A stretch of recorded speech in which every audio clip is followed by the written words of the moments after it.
let's meet the originator of Candid Camera, Alan Bunt. The sweetheart of Candid Camera, Dorothy Collins. And your host, Durward Kirby.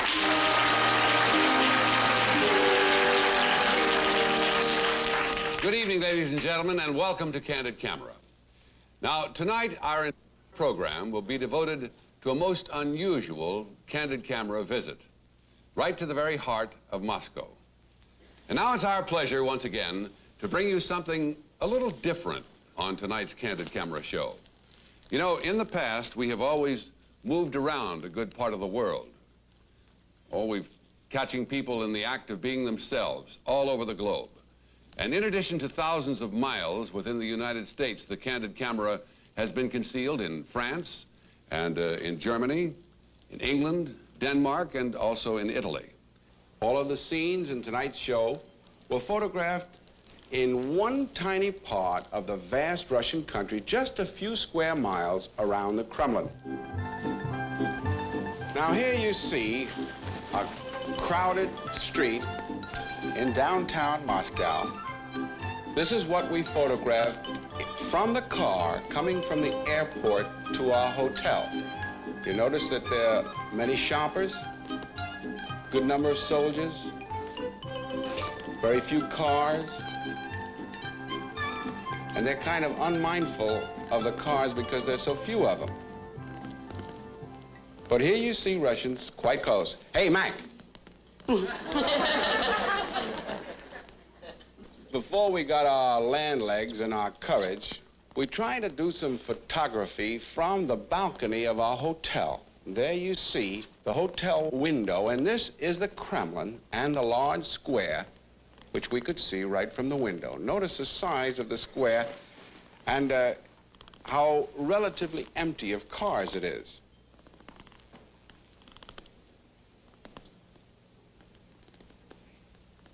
There's a 14-lane highways, and here you see one policeman supervising this intersection. Now, these are just some of the random things that we could see with our telephoto lens, and you'll notice that we simply skipped around from one place to the other. Wherever we looked, we saw women working. These ladies tending the gardens.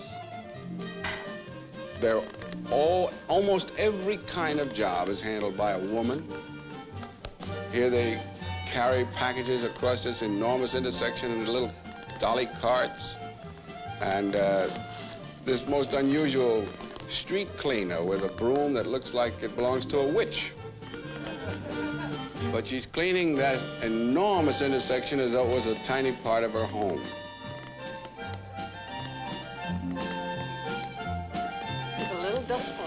Now we spotted this woman and noticed she's cleaning these windows without a safety belt. And just by holding on? Well, she's holding on to the window ledge. And now take a look at where she was working. Holy smokes. Now, I can't explain this, so you figure it out yourself. This lady came to an open manhole. She had a sheaf of papers, she slipped one down, and a hand reached up and got it. Now she's waiting either for a signature or for something else, and then she'll go on to the other sewers on her list. I can't figure out what she was doing. Unless it was a Russian Western Union with a happy birthday message. But now she's got her receipt or his signature or something, and we've never seen any part of him except his hand, and now she's going to go for the rest of her underground messages. And you never did find out what she does? Never did. But we can recognize this. Here's a man getting a ticket. And he's trying to talk his way out of it. He's already gotten it, but he just can't stop trying to persuade the officer. And he even tries to appeal to a higher court, you see, the cop. But he's got his ticket, and as usual, the cop comes out on top. So he thanks him, and he gets on his way. The following day, we got a little bit more courageous, and we took our camera and hid it right inside the walls of the Kremlin. Now, we noticed this gigantic cannon is a favorite place for Russian visitors who come to Moscow to see their own capital, as we might come to Washington, stand in front of this cannon and have a state photographer take their portraits. And we hid our own Candid camera in a carton box and stayed behind him to give you this glimpse of the way Russians look for their own portraits. And they never smile. Never. That's against the rules. Here's the father and son, and he's learned not to smile even in his youth. It's not necessarily that they're serious, but that's the way they take a picture, like we used to take an old tintype. Now, this family has a kind of a special interest. It's a Tartar group. They're an Oriental republic, and this little man is going to direct the entire procedure. First, he tries to get his wife to wear that jacket. He says, I paid enough money for that jacket, so let's get it on the picture. But she seems a little reluctant, and he's going to put some pressure on her. Doesn't even look at him. But now, in a moment, you'll see why she was reluctant to wear the jacket, because it doesn't fit. So she's going to take in the cuffs while they're posing, and he's got a little wardrobe problem of his own, you know. But he's going to supervise everything. Does that beanie signify the part of the country from which he comes? It's a Tartar cap, yes. And now he's going to check his own sleeves, and he's going to try to direct his family. The sister-in-law, he wants her over there. He'll check to see that nobody's smiling. Watch his wife almost smiles for a moment. She's the second lady from the side. And then you see now? Now she'll wipe it off. Watch. Off. Now he's going to see that when the picture is taken, watch, he sort of gives one more glance around to see if anybody was smiling.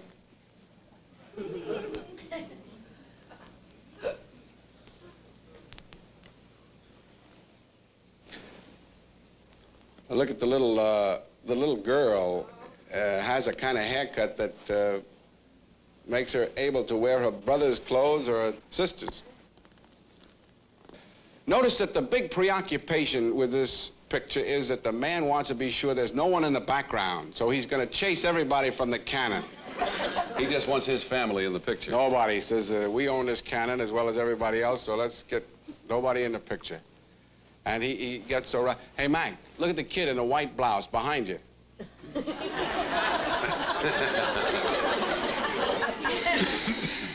And he was so preoccupied with that, he almost forgot to look at the camera, but finally they got the picture. One more check to see if anybody else was in it. They line up to have their pictures taken. Yes. Now, finally, here's a man with a Napoleonic pose, and he wants the whole cannon in. He says, get the whole cannon in, and then get that hand, get it tucked in this way, and then I want a dozen prints, and sign them all, Love, Ivan, and those are Russian people posing for their own pictures.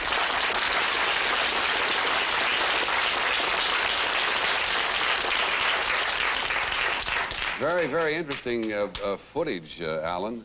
And you went through this with a little misgivings, did you not? We were nervous, Durwood. We're all, you know, taking pictures with a hidden camera is challenging anywhere. But Yes. we were in a strange country with strange customs. We tried to obey their rules. We were surprised that they allowed us the freedom they did. But as tourists, we were allowed to photograph people, and we were naturally not interested in any of the sensitive areas, so we had things pretty much our own way. But it was scary. And now, if you're ready to start again, we'll continue our tour through Moscow with a Candid camera.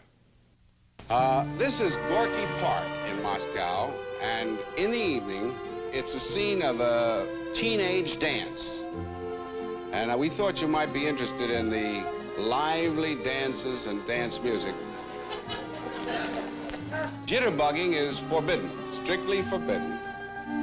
But they do have a Russian version of something that has a little hacha in it. I don't know what the name of it is. was all the music played in more or less the same tempo? No, they were mostly accordions, and they would change it a little bit from time to time. There were so many young men in the Army that frequently the girls danced together, but... Now, did they pay an admission price to dance here? I believe this is free. You come there, and the girls come and boys come, and they join and dance, and then they leave after the dance.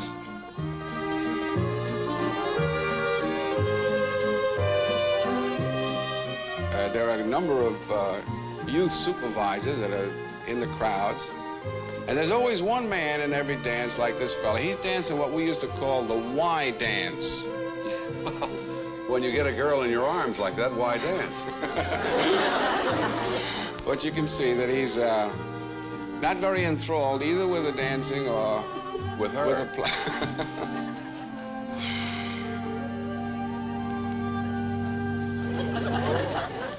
Now, this is the Lenin Sports Stadium. It's an enormous stadium that has about a capacity of 130,000 people, and this was the day of an American-Russian track meet.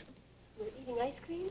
Oh, ice cream is all over Moscow. It's enormous. Now, these are some of the runners, and you'll notice as we get back to the stands that their response is almost entirely with applause. There's very little shouting, generally quiet.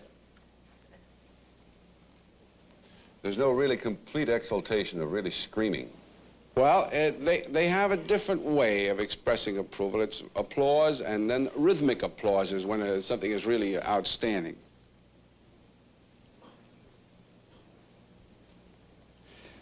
Some of these people were watching the high jump. This was a day that the Russian cleared a new world's record. And you can see the disappointment when he misses a jump, you see. These are some Russian GIs.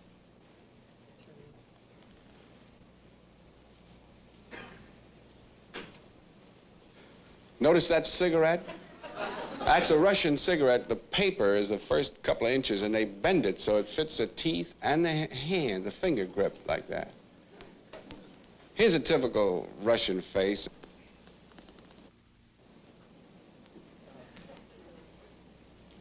You see, not a sound, but a great deal of applause. Now, this is a department store in Moscow, and this is midsummer. And these people are shopping and buying fur hats at $30 a piece. Now, $30 is equivalent to the average Russian's monthly wage.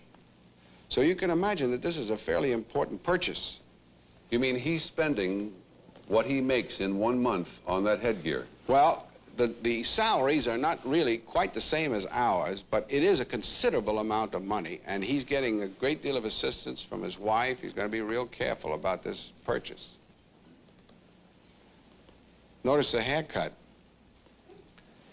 Here is one of the few men and one of the few moments when we were actually spotted in Moscow, and you might just get ready for this. The cameraman dropped a magazine, and it made a loud noise. And this fellow with the fur cap now turned around and suddenly spotted us. And he seemed to take it rather good-naturedly. Now, this is the Moscow subway. It's an escalator entrance to the subway. And here we tried an experiment that we did once before in a New York subway, and that is the experiment of reading over a man's shoulder. Now, yeah. I am going to be wearing this Russian hat just to try to get by. I recognized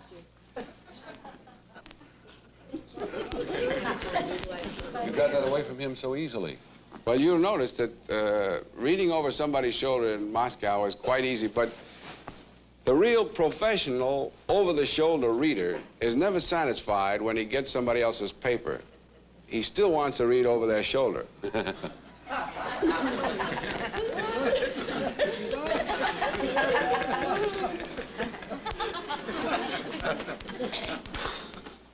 Notice this little fella absolutely refuses to recognize my existence even if I sit in his lap.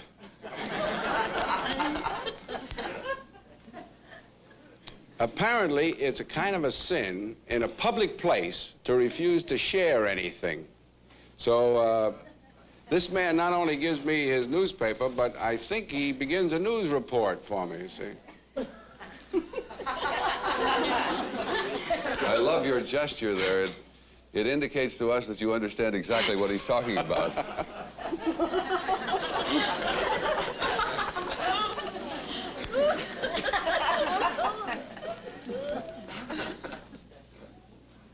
How stoical they are.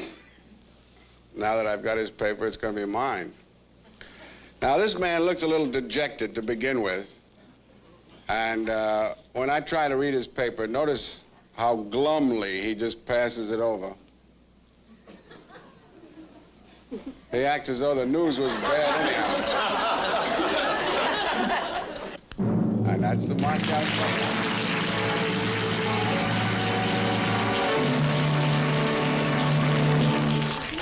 You look interested in a newspaper that you can't read the printing? Oh, not for me. I was so scared it wasn't hard for me to look interested in anything. Alan, did all of these people, did any of them realize that you were Americans? I'm sure. Americans are immediately distinguishable in almost every inch. The shoes are different, the haircut is different, By the their dress, wristwatch, yeah. everything about it. Yeah. I'm sure they knew that we were Americans. In these next scenes, we use the help of a couple of American school teachers who are visiting Moscow, and they'll help us film the Russian counterpart of an experiment with a valise full of rocks. Now, you may remember that we tried this in London and Paris as well as in New York. Yeah. So, let's go back to Paris. Here, a French model is trying to get a stranger to help carry her valise to the corner.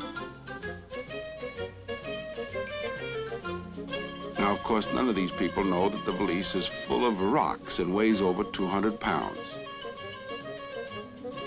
The second man takes a try, and then he tries to explain that he just doesn't seem to be able to negotiate it. Now, perhaps this next passerby might volunteer some help, but he doesn't. So the first stranger seems to suggest he better get a bigger guy.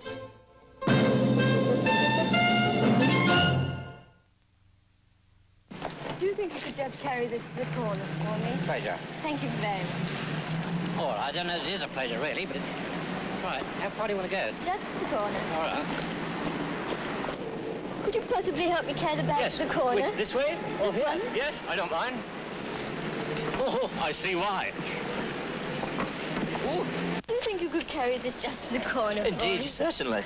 Oh, good gracious me. You come on the other side, will you? Whatever have you got? Now, I'm not being inquisitive, but really. We'll go to Russia now and see how they react to this valise full, in this case, of concrete blocks. It weighs enough so that it's almost a trick to get it off the ground. Now, all we need is a young lady, and this happens to be a school teacher from Ohio. She has an empty valise, and she's going to try to get this Russian to help her with a bag just a few blocks to the corner. Now, start the excuses, and you can see them in pantomime. I'm going this way, I haven't got the time, and see you later. Now, we told this young lady to be sure not to pick on any small people because we didn't want them to strain themselves, so she got this great big husky guy, and I thought he could pick her up and the valise and the car if he had to. He looked about 6'4", and he finally got the message, and now we're off.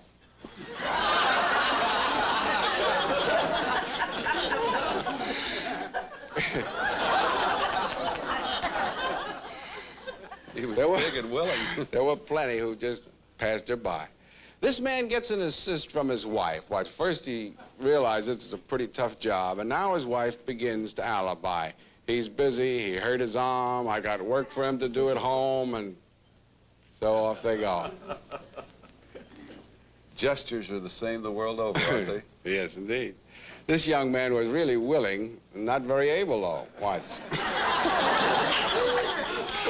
Now, if you should ever be in Moscow and run into a man wearing pajamas like this with woolly hair, I suggest that you give him a wide berth. Watch the way he picks this up. Oh, boy. 250 pounds. Now, finally, this man with a bag. He was either a mailman or he might have been just a civilian shopping. They frequently use bags like that to put their provisions in. And he listens attentively, and I think he gets the message. And I guess according to the custom, the woman should at least do some share of the work. So he decides that she's going to carry something. Now he's going to transfer the load, and there she has her part. And now watch.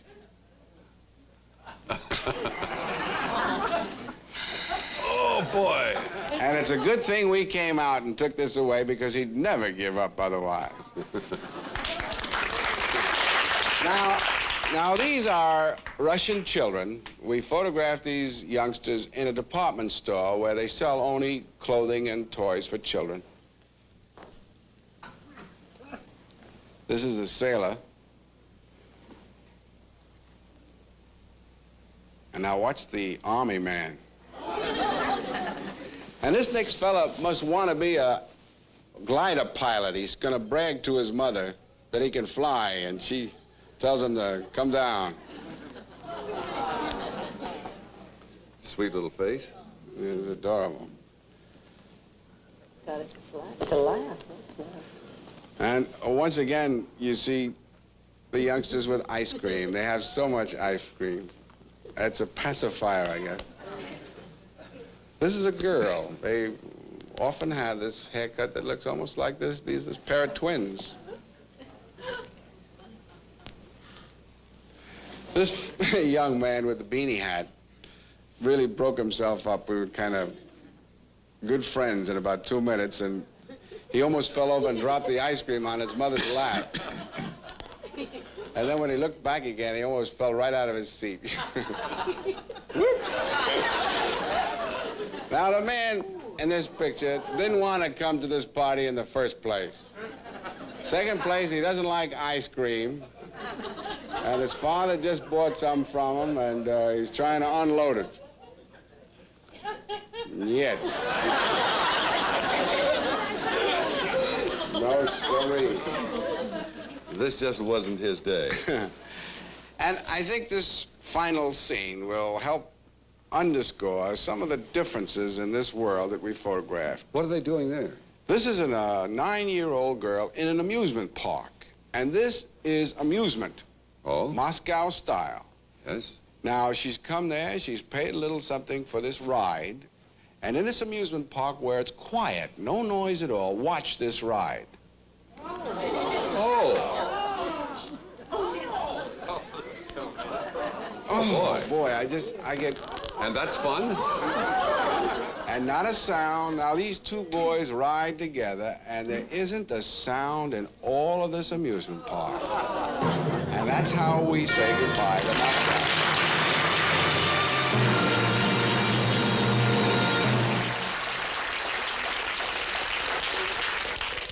Fascinating films. You know, it'd be hard to finish this program without mentioning that Mike Zingali and Pat Chazzini, who were along on this trip, and we were as small a crew as we've ever used, they all shared the burdens and the tribulations and the rewards of this trip. They did a wonderful job. You should all be so proud. I know I am, just knowing it. I mean... And that completes our brief visit to Moscow. Now, we're a little late, so there's only time to say that next week, the Candid Camera will be back home again. So don't be surprised if somewhere out of nowhere, someone steps up to you and says, Smile. You're on Candid Camera. "Good night, everybody."